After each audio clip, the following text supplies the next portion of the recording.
Hello, my friend. With the arrival of summer, at least here in the Northern Hemisphere, I thought it would be appropriate to go back and revisit 5 books that I think you would enjoy reading this summer. Now, these books are on this list for 2 reasons. One, because they're still in print. So whether you have them now or not, you can obtain them and learn from these different teachers. The second reason is because I feel that these books are fun for one reason or another. Summer is a time when we should be enjoying ourselves, and I think that these books present an opportunity to not only learn some great magic, but also have a good time while doing so. These won't be full in-depth reviews of each book that I'm going to discuss. However, to the extent that they do have a full review, I will link to that so that you can watch more in-depth on the ones that interest you the most. These books aren't in any particular order, so feel free to use the timestamps down below to jump around to what interests you. Number 5 on my list is The Magic of Michael Ammar. This book is on this list for me to reread this summer simply because it was one of the first magic books I ever purchased. And to this day, it holds a very special place in my heart for the style and types of magic that you can learn within its pages. The first thing that comes to mind is that you'll learn classics like Crazy Man's Handcuffs, the Bill Switch, the card in Icebox, but it's not just close-up pieces.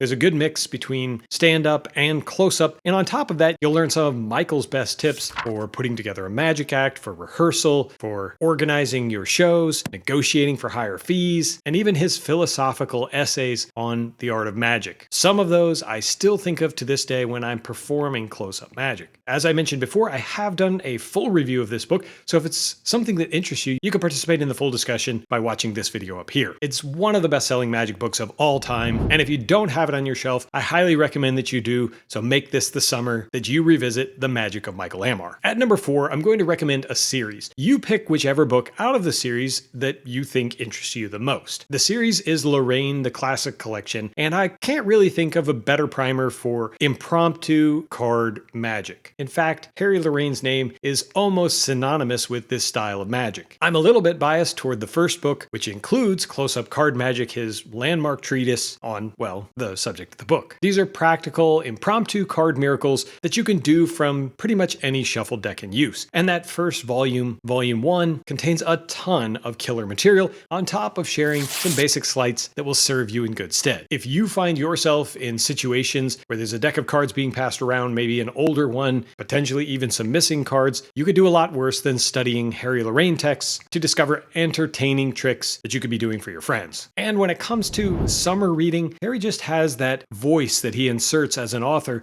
where it feels like he's sitting right next to you, explaining how you should be doing these tricks, and more importantly, why you should be getting excited about doing these tricks. You'll find his enthusiasm contagious, and there are still tricks that I perform from those books that fool magicians and, of course, lay people as well. As I mentioned just a second ago, there are, I think, 5 volumes in this series. Look through the table of contents. Most of them are updates and republications of an older text, but it's pretty easy at this point to see what the tricks are about, what might interest you, and therefore what you might consider picking up. If you want to know more about Harry Lorraine and his style, then check out this video that I made here. Continuing along at number 3 with a series where you could pick up one or even all of the books, The Definitive Sankey is a series that explores the prolific creations of Jay Sankey. Jay made quite a name for himself by producing all different kinds of tricks, some of which were even performed on television by David Copperfield for a worldwide audience. Tricks like Airtight, finding a selected card from inside a balloon. There are a ton of pieces in here that if you're a magician of a certain age, you probably have done some of these close-up miracles for your friends, and they're great. Many of them are easy to do, but you'll also just enjoy reading through the book, which has cartoons, essays by Jay, lists of top tricks from famous magicians, what their favorite creations of Jay Sankey are, and of course the book includes a guide that tells you how difficult a trick is to do. So if you're looking to learn something easy, then you can figure that out, and of course if you're looking for more of a challenge, that will be easy to discern as well. I have done a full review on the series, so you can check out that video up here. It's like any of these other recommendations that are in a series. Pick one that appeals to you, but my guess is if you're like me, you'll end up with all 3 in your library at some point or another. Speaking of your library, if you're wondering where you should be getting your books, let me tell you about the sponsor of this week's episode, Don's Magic and Books. Don carries all kinds of amazing books like the ones we're talking about on his website, and he has 2 distinct offerings. Of course, he offers new books, just like you would find at most magic dealers, but he also offers used books that are rare and hard to find. He's constantly on the lookout for collections where a magician no longer needs the books for one reason or another. He'll purchase those and then process them back out to us at extremely reasonable prices. If you've never been to his website, I'm going to drop drop a link down in the description below. I highly recommend that you check it out, bookmark it, because he's constantly getting in different inventory all the time, so you'll want to check it early and often to score some fantastic deals on some great books. Of course, if you live in the United States, you'll qualify for free shipping very quickly, and no matter what you're looking for, you're sure to find it with Don. The beauty of it is, he absolutely loves magic books as much as you and me, which is why he's such a wonderful sponsor, and I hope you'll support him by shopping with Don's Magic and Books. Number 2 on my list is actually 2 books. They're not exactly a series, but they sort of are, and this is one of my favorite magic creators and writers. I've done a full interview with him, which you can search for here on YouTube, and the 2 books are Approaching Magic and Interpreting Magic by David Regal. David's career was actually as a writer for TV shows. He helped to produce things like The Carbonaro Effect, and he performs regularly out at the Magic Castle in Hollywood and is close friends with a number of performers and authors out there. But what's so great about David is his clever and varied approach to magic. And inside of either one of these books, you'll find a ton of different material, all of which have a tremendous plot or idea behind them. As a writer, he doesn't just approach things with a clever method, he often puts together a wonderful presentation to go with it. So most of these tricks are ready-made little magic plays. So you just have to go through to find the ones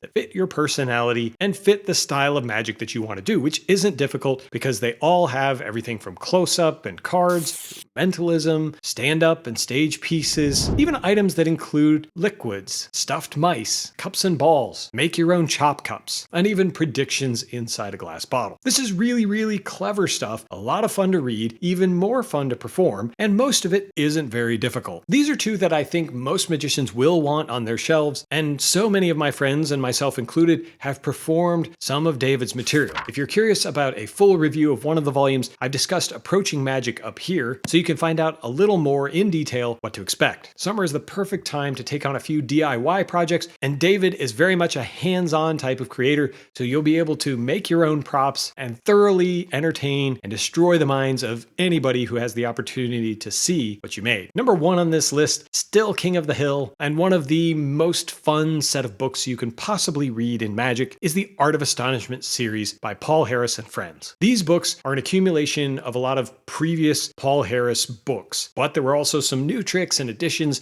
that were made to the trilogy back when they were released in the 90s. I coveted these books when I was younger, and when I finally got my hands on them, I understood why so many people really enjoyed learning and performing Paul Harris magic. They're fun to read, the tricks are conceptually very easy and often technically very easy as well, but so entertaining. And like a lot of the suggestions I'm making, it's not just all cards, although there is plenty of that. There are also items with dollar bills, and pens, knives, all kinds of different things. The style is wacky and crazy. Sometimes you'll even think that the methods might be impossible. But that doesn't change the fact that these are classic books. And I've done several videos, including a walkthrough of the tricks that I like from each book. So if you're trying to figure out which one of the books you might want to revisit this summer or obtain and look at for the first time, then be sure to check out the playlist of the Art of Astonishment guide and walkthrough that I have. Now that we've been through the list, sound off down in the comments below, which one of these books are you going to be reading this summer? Or do you have something altogether different to recommend? Drop it down in the comments below. Or post a comment on my newsletter Substack, which is the Erudite Magic Digest. Oh yes, if you didn't know about this, it's another way to get more information, tricks that I recommend from books, things that I'm learning, etc. All of it's down below. As always, my friend, I truly appreciate you watching,